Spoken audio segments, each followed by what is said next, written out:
अस्सलाम वालेकुम। हम डिस्कस कर रहे थे Lewis concept of acid and bases.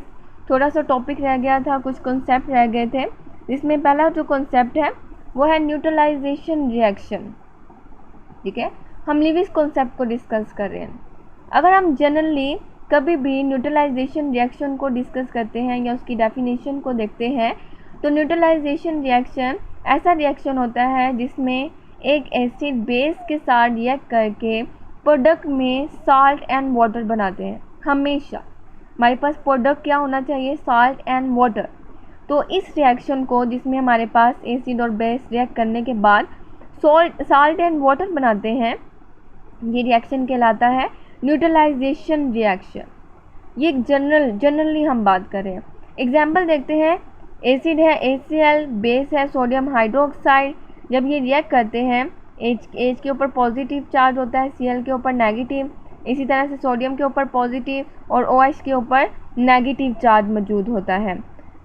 इसका नेगेटिव इसके पॉजिटिव को अपनी तरफ अट्रैक्ट करता है। जैसे कि ये नेगेटिव Cl नेगेटिव है तो सोडियम के ऊपर पॉजिटिव चार्ज, दोनों आपस में रिएक्ट करके NaCl बनाते हैं।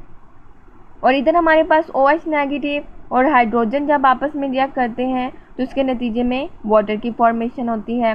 तो सोडियम साल्ट, सोडियम क्लोराइड, एक का हमारे पास साल्ट जो कि हम घर में भी यूज़ करते हैं वो बनता है।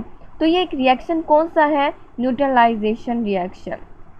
ये मैंने इसलिए डिस्कस किया क्योंकि जनरली न्यूट्रलाइजेशन रिएक्शन ये होता है, लेकिन लीविस ने न्यूट्रलाइजेशन रिएक्शन को एक अपने तरीके से डिस्कस किया। अपने रिएक्शन में जो न्यूट्रलाइजेशन रिएक्शन है उसको एक अलग तरीके से डिफाइन किया। वो क्या था? न्यूट्रलाइजेशन रिएक्शन लीविस के मुताबिक donation and acceptance of electron pair to form coordinate covalent bond in an adduct. अब उसने सारी की सारी चीज़ें, अपने कॉन्सेप्ट की सारी चीज़ें एक ही डेफिनेशन में एक्सप्लेन कर दी हैं, क्योंकि उसमें उसके कॉन्सेप्ट में डोनेशन भी होती है, एक्सेप्टेंस होती है, किस चीज़ की? इलेक्ट्रॉन पेयर्स की।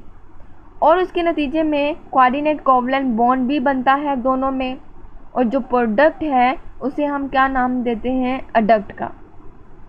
वो कहते हैं कि अगर हमारे पास ये तीनों पॉसिबिलिटी किसी भी रिएक्शन में आपको शो होती है तो वो रिएक्शन क्या है? न्यूट्रलाइजेशन रिएक्शन है।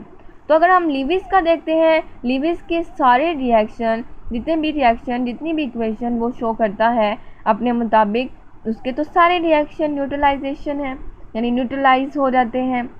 हमने पीछे अमोनिया की 2 एग्जाम्पल देखी थी, एक बोरोन ट्राइफ्लोराइड के साथ और एक हमने हाइड्रोजन के साथ। मैंने यहाँ उसका अडक्ट शो किया है, तो वो दोनों रिएक्शन एक्चुअल में न्यूट्रलाइजेशन रिएक्शन है। मैंने सिर्फ उसका अडक्ट यानी कि प्रोडक्ट शो किया है। आपसे अगर पूछा जाता है कि लीविस के मुताबिक न्यूट्रलाइजेशन रिएक्शन क्या है, तो आपने डेफिनेशन के साथ वो पूरी इक्वेशन भी शो करनी है। हाइड्रोजन के साथ वो तकरीबन सिंपल इक्वेशन है, आप ये वाली शो कर दीजिएगा। बोरोन ट्राइफ्लोराइड के साथ वो काफ़ी कॉम्प्लेक्स हो जाती है, उसमें थोड़ी गड़बड़ हो जाती है। तो आप एक सिंपल एग्जांपल, जब आप न्यूट्रलाइजेशन रिएक्शन को एक्सप्लेन करें लीविस के मुताबिक, तो ये वाली एग्जांपल दीजिएगा। ठीक है, तो आगे हमारे पास ये हमने न्यूट्रलाइजेशन को डिस्कस कर लिया। आगे हमारे पास कुछ पॉइंट हैं लीविस एसिड और लीविस बेस के। लीविस एसिड को जब हमने डिफाइन किया था तब हमने कहा था कि वो मॉलिक्यूल भी हो सकते हैं और आयन भी हो सकते हैं। तो मॉलिक्यूल और आयन के लिहाज से हम उनकी कुछ प्रॉपर्टीज़ को डिस्कस करते हैं।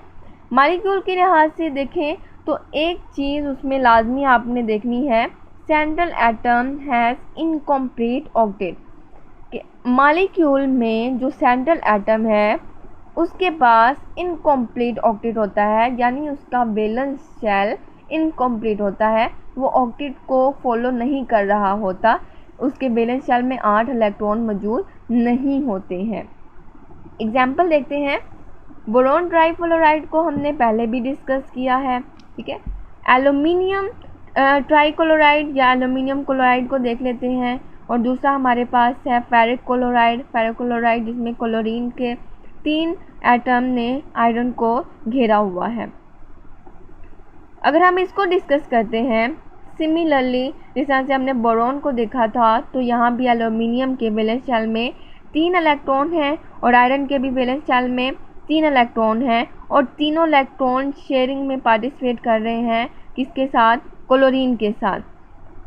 अगर वो शेयरिंग में पार्टिसिपेट करते हैं तो यहाँ देखें 2 2 4 2 6, इसके पास भी 6 इलेक्ट्रॉन हैं इसके हिस्से में आने वाले, और यहाँ आयरन के पास भी 6 ही इलेक्ट्रॉन हैं जो कि उसके हिस्से में मौजूद हैं या उसके लिए हम शो करते हैं।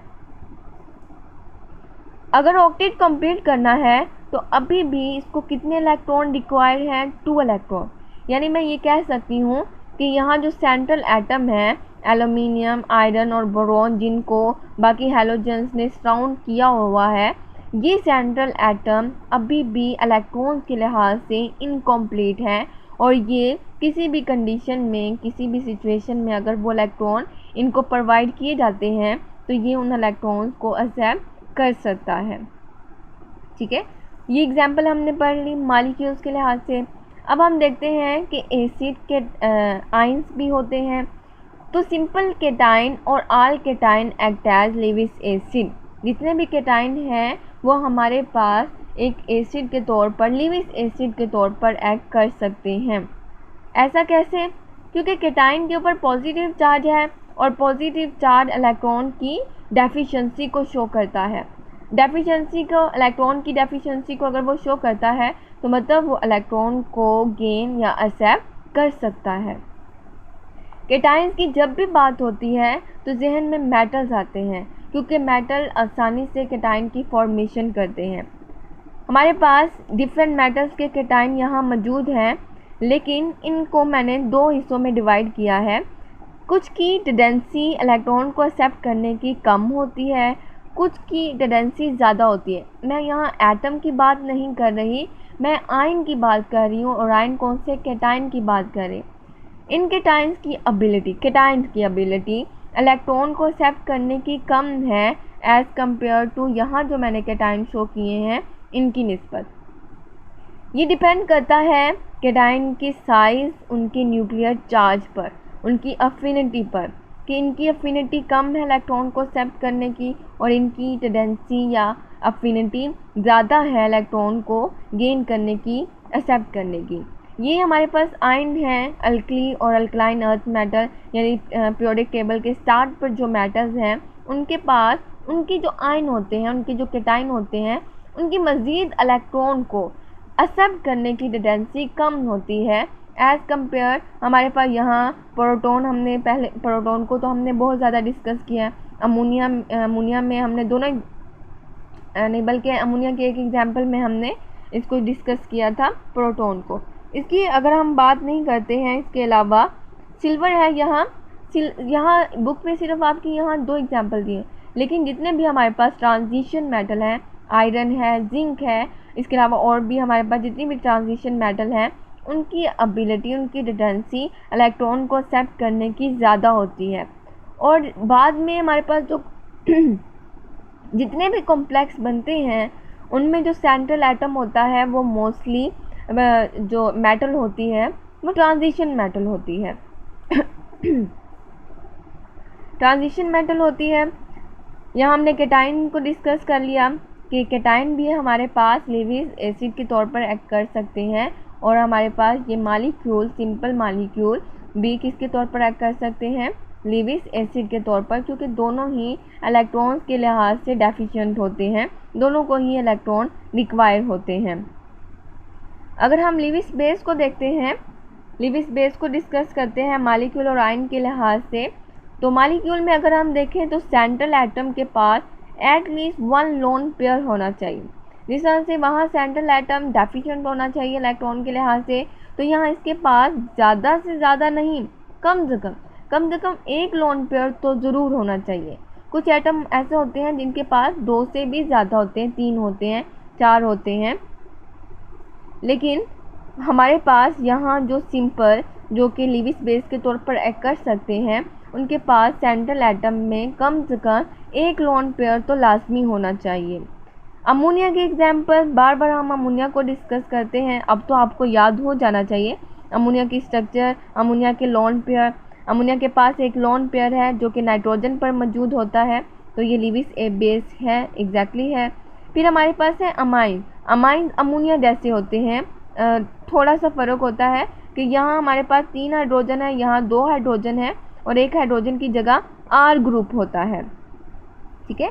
और नाइट्रोजन, लेकिन नाइट्रोजन हमारे पास है और नाइट्रोजन ही हमें लोन पेयर प्रोवाइड करती है और नाइट्रोजन ही हमारा सेंट्रल एटम है। फिर अल्कोहल है हमारे पास जिसमें हमारे ROH सेंट्रल एटम है।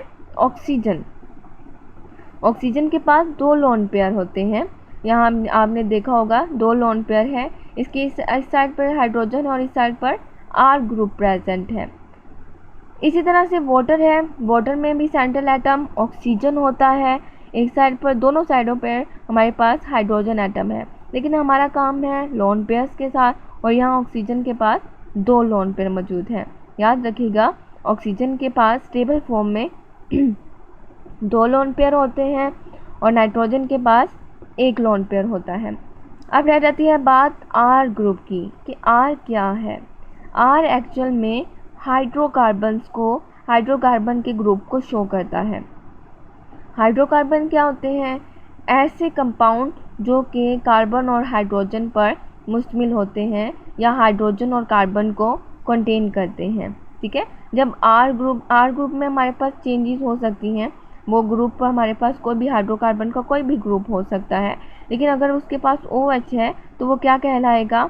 अल्कोहल। और ये तो हमारे पास फिर वाटर का फॉर्मूला है और यहाँ हमारे पास R की जगह कोई भी ग्रुप आकर अटैच हो सकता है, लेकिन हम उन्हें नाम क्या देंगे? अमाइंस का, ठीक है। फिर हमारे पास नेगेटिवली चार्ज स्पीशीज़ हैं, नेगेटिवली चार्ज आयन हैं जिनको हम एनाइन का नाम देते हैं। यहाँ एग्जाम्पल हैं जैसे कि साइनाइड है, क्लोराइड आयन है और हाइड्रोक्साइड आयन है। इनके ऊपर नेगेटिव चार्ज है, यानी इनके पास एक्स्ट्रा इलेक्ट्रॉन मौजूद है, इलेक्ट्रॉन प्रेजेंट है, तो मतलब ये एक किसके तौर पर एक्ट कर सकते हैं? लिविस बेस के तौर पर, क्योंकि ये इलेक्ट्रॉन को डोनेट कर सकते हैं क्योंकि इनके पास एक्स्ट्रा इलेक्ट्रॉन मौजूद है, ठीक है। ये डिफरेंट एग्जाम्पल के तौर पर हमने डिस्कस किया, आयंस के तौर पर भी और सिंपल मॉलिक्यूल्स के तौर पर भी।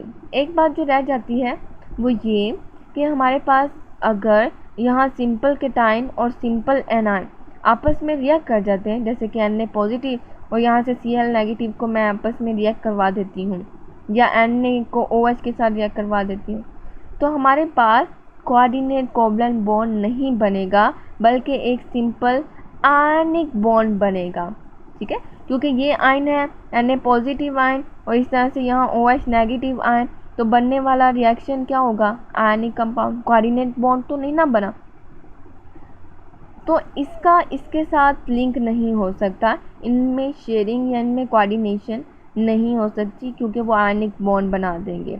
तो शेयरिंग कहाँ होगी, कोऑर्डिनेशन कहाँ होगी? इसका ये कॉम्प्लेक्स और यहाँ से इसका कॉम्प्लेक्स, जैसे कि बोरॉन ट्राइफ्लोराइड का हमने अमोनिया के साथ देखा था, इसका इसके साथ हो सकता है कोऑर्डिनेट बॉन्ड, ठीक है। और एक का सिंपल और इसका कॉम्प्लेक्स, इसी तरह से इसका सिंपल उसका कॉम्प्लेक्स, कॉम्प्लेक्स और कॉम्प्लेक्स आपस में कर सकते हैं, लेकिन इसी तरह से इसका कॉम्प्लेक्स इसके सिंपल, जैसे कि यहाँ मैं हाइड्रोजन का आयन हमने देखा था, हाइड्रोजन के आयन को हम अमोनिया के साथ देखें, ठीक है। तो यहाँ इसका कॉम्प्लेक्स, बेस का कॉम्प्लेक्स सिंपल केटाइन के साथ कोऑर्डिनेट बॉन्ड बनाकर एक लिविस एसिड बेस का अडक्ट बना सकते हैं।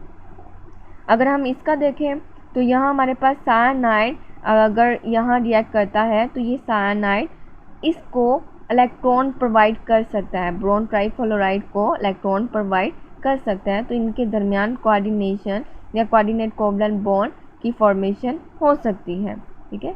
तो ये आपने याद रखना है, ये डिफरेंट एग्जाम्पल को याद रखना है, लोन पेयर्स को याद रखना है, सिंपल केटाइन और एनाइन को याद रखना है, ठीक है। यहाँ हमारे पास लिविस कॉन्सेप्ट कंप्लीट हो जाता है।